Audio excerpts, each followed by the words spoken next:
معزز سامعین گرامی قدر، گزشتہ ہفتے کے اندر آپ کے سامنے حکومتی ایک عہدیدار کی بلکہ ایک صوبے کے گورنر کی چند ویڈیوز لیک ہوئی۔ آپ سب کے علم میں یہ بات ہے، قطع نظر اس کے کہ وہ ویڈیوز اصلی ہیں یا جعلی ہیں۔ اگر جعلی ہیں تو جس نے یہ بھیانک کام کیا اس کو سزا دی جائے۔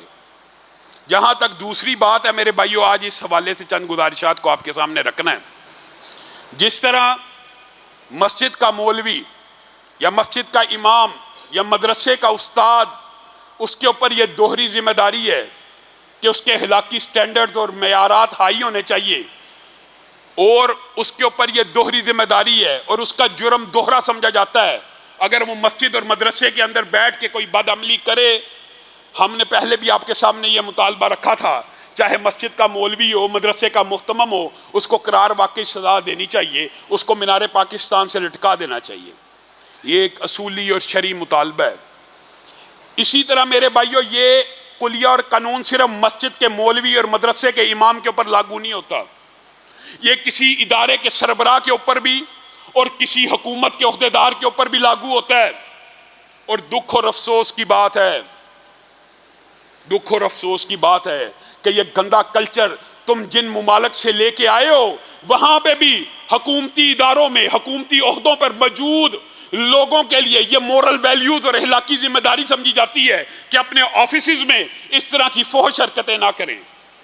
آپ کے سامنے کلنٹن کی امپیچمنٹ کا سارا واقعہ ماضی کا، جو بچے ہیں شاید نہیں جانتے، جو بڑے ہیں سب جانتے ہیں۔ وہ معاشرہ مغربی جس کے اندر کوئی اخلاقی قدریں باقی نہیں رہی، وہ بھی یہ چاہتے ہیں کہ ہمارا صدر، ہمارا وزیر اعظم جو بھی ہو، اپنے آفس کے اندر اس طرح کی بد عملی نہ کرے، وہ بھی یہ چاہتے ہیں۔ برطانیہ کے اندر بھی لیڈی ڈیانا سے ان کو اخلاقی قدروں کی امید ہے، اور ان کے ہاں بھی وزیر اعظم ہو، صدر ہو، وہ اس عہدے کے دوران اس طرح کی کوئی بد عملی کرے، فوری اس سے استعفیٰ مانگ لیا جاتا ہے۔ یہ ہمارا ہی وطن ہے کہ جہاں پہ مولوی اس کی ویڈیو لیک ہو، اس کے اوپر پرچہ بھی ہوتا ہے، اس کو گرفتار بھی کیا جاتا ہے، اس کو سزا بھی دی جاتی ہے، اس کو جیل میں بھی ڈالا جاتا ہے، اور ڈالنا چاہیے۔ لیکن ایک صوبے کا گورنر ہو، گورنر، شرم آتی ہے کہتے ہوئے، گورنر صوبے کا سب سے بڑا عہدہ وزیر اعلیٰ کے بعد اگر اس حکومت کے اندر نظام میں دیکھا جائے، ورنہ گورنر وزیر اعلیٰ سے بھی بڑا عہدہ ہوتا ہے۔ صوبے کے گورنر کی گندی ویڈیوز لیک ہوئی ہیں، کون سا قانون حرکت میں آیا ہے؟ کوئی اس کے اوپر پرچہ کٹا؟ یہ عجیب و غریب کلیہ ہے، کسی ادارے کا چیئرمین اور سربراہ، اس کی ویڈیوز لیک ہو جائیں، اس سے ہلکی سرزنش کر دی جائے، اور بعد میں کالمز اور آرٹیکلز لکھے جائیں، یہ ان کا ذاتی معاملہ ہے، یہ ان کا پرسنل معاملہ ہے، اور آپ حیران رہ جائیں گے اگر شوبز کا کوئی بندہ ہو نا، شوبز کا، اس کی اس طرح کی ویڈیوز لیک ہو جائے، ایک جملہ بھی نہیں بولا جاتا۔ میرے بھائیو، یہ بات یاد رکھنا، اگرچہ یہ گناہ پرسنل ہوتے ہیں، اگرچہ یہ بات، دو باتیں آپ نے سمجھنی ہیں۔ ایک یہ ہے کہ زنا بالجبر، اس کی سنگینی بہت زیادہ ہے، بہت زیادہ ہے، بہت زیادہ ہے زنا بالرضا کے مقابلے میں۔ لیکن جو بھی کلمہ گو مسلمان ہے، جو کلمہ پڑھتا ہے، میں مسلمانوں کی بات کر رہا ہوں، جس کو اسلام کے اوپر یقین ہے، جو رسول اللہ کا کلمہ پڑھنے والا ہے، جو دین کو سمجھتا ہے، جو مسلمان ہے، کیا ایک بھی مسلمان ایسا ہے جس کے نزدیک زنا بالرضا جرم نہیں ہے؟ زنا بالرضا بھی تو مسلمانوں کے نزدیک جرم ہی ہے نا۔ زنا بالجبر تو بہت بڑا جرم ہے، لیکن زنا بالرضا بھی تو جرم ہی ہے نا۔ ایک بات یہ سمجھنے کی ضرورت ہے کہ بالجبر اور بالرضا کی سنگینی میں فرق ہے، لیکن جرم دونوں ہیں۔ اور دوسری یہ بات بھی سمجھنے کی ضرورت ہے، ایک گناہ سری ہوتا ہے، ایک گناہ اعلانیہ ہوتا ہے۔ ایک گناہ سری ہوتا ہے، ایک گناہ جہری ہوتا ہے۔ جو سری گناہ ہوتا ہے وہ چاہے جتنا مرضی سنگین ہو، اس کی سنگین ہونے کی نوعیت پھر بھی کم ہوتی ہے۔ جو جہری گناہ ہوتا ہے وہ چاہے چھوٹا ہو، اس کی سنگینی زیادہ ہوتی ہے۔ وجہ کیا ہے؟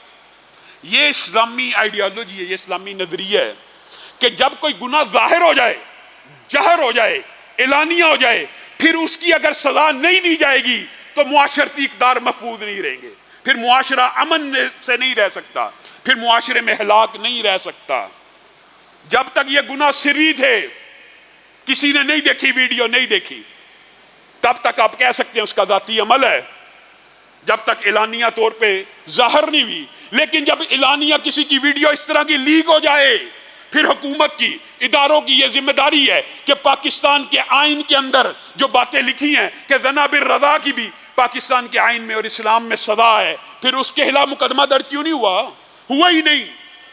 مفتی عبدالعزیز کی ویڈیوز آئی تھی، سب سے پہلے شاید پاکستان میں مذمت کرنے والا میں تھا، اس کو گرفتار کیا گیا، اس کا جرم سنگین ہے، مانتے ہیں، لیکن اسی نوعیت کی ویڈیو اس ملک کے گورنر کی لیک ہو رہی ہے، اس کے اوپر پرچہ بھی نہیں کٹ رہا، اس کے اوپر مقدمہ بھی نہیں دائر۔ کس نے کاٹنا ہے؟ مولوی کے پیچھے تو بھاگ بھاگ کے آئی جی صاحب نے بھی پیغامات دیے، نوٹسز جاری کیے، یہ گورنر زبیر کے اوپر کون نوٹس جاری کرے گا؟ اور عجیب بات یہ، ہمارے اداروں کے کئی چیئرمینز ہیں جن کے اب وہ ان کا تو نام لو تو اپنے اوپر پرچوں کا خوف ہو جاتا ہے، ان کی ویڈیوز لیک ہوئی ہیں، ان کو کون پکڑے گا؟ جو شوبز کے اداکار اور اداکاروں کی ویڈیوز لیک ہوتی ہیں، یہ گناہ جہری ہو جاتا ہے، یہ اعلانیہ ہو گیا۔ اگر آپ معاشرے کو اس اخلاقی بدبختی سے بچانا چاہتے ہیں یا پستی سے بچانا چاہتے ہیں تو ان بد کرداروں کو آپ کو اعلانیہ سزائیں دینی ہوں گی۔ میرے بھائیو، جب گناہ ظاہر ہو گیا، جب اعلانیہ ہو گیا، اگر پھر بھی آپ اس کو پروٹیکٹ کرتے ہیں، محفوظ کرتے ہیں، تو آپ لوگوں کو کھلی چھوٹ دے رہے ہیں کہ یہ پرسنل معاملہ، گویا یہ گناہ ہی نہیں ہے، یہ گناہ ہی نہیں رہا۔ جس معاشرے کے اندر اس طرح کی طبقاتی تقسیم ہو اور امیر کو یا اقتدار والے کو چھوڑ دیا جائے، تو رسول اللہ صلی اللہ علیہ وسلم نے یہی کہا تھا نا، پرانی قومیں اسی لیے تباہ ہوئی کہ مضبوط لوگ جرم کرتے تھے، چھوڑ دیا جاتا تھا، کمزوروں کو پکڑ لیا جاتا تھا۔ لو ان فاطمہ بنت محمد سرقت لقطعت یدہا، میرے پاس سفارش لے کے آئے ہو؟ اللہ کی قسم، بنو مخزوم کی فاطمہ نہیں، میری بیٹی فاطمہ بھی چوری کرتی تو میں محمد صلی اللہ علیہ وسلم اس کے بھی ہاتھوں کو کاٹ ڈالتا۔ یہ وہ شریعت کا اصول ہے۔ آپ نے اخلاق کا جنازہ نکال دیا، آپ نے اخلاقی قدروں کا جنازہ نکال دیا۔ آپ کو چاہیے اس طرح کی جب بھی کوئی ویڈیو لیک ہو جائے، اعلانیہ ہو جائے، پھر اس طرح کے کمنٹ نہ کیا کیجیے یہ پرسنل معاملہ ہے، یہ ذاتی معاملہ، یہ اعلانیہ ہو گیا۔ جب اعلان ہو گیا، جہر ہو گیا، معاشرے میں فحاشی اور یعنی بے حیائی پھیل گئی، آپ لوگوں کو پروموٹ کرنا چاہتے ہیں کہ آپ بھی یہ عملے بد کر لیں، آپ کے خلاف بھی پرچے نہیں ہوں گے، آپ کے خلاف بھی مقدمے نہیں ہوں گے، تو معاشرے کا امن کیسے قائم رہے گا؟ خدا را ہوش کے ناخن لیں۔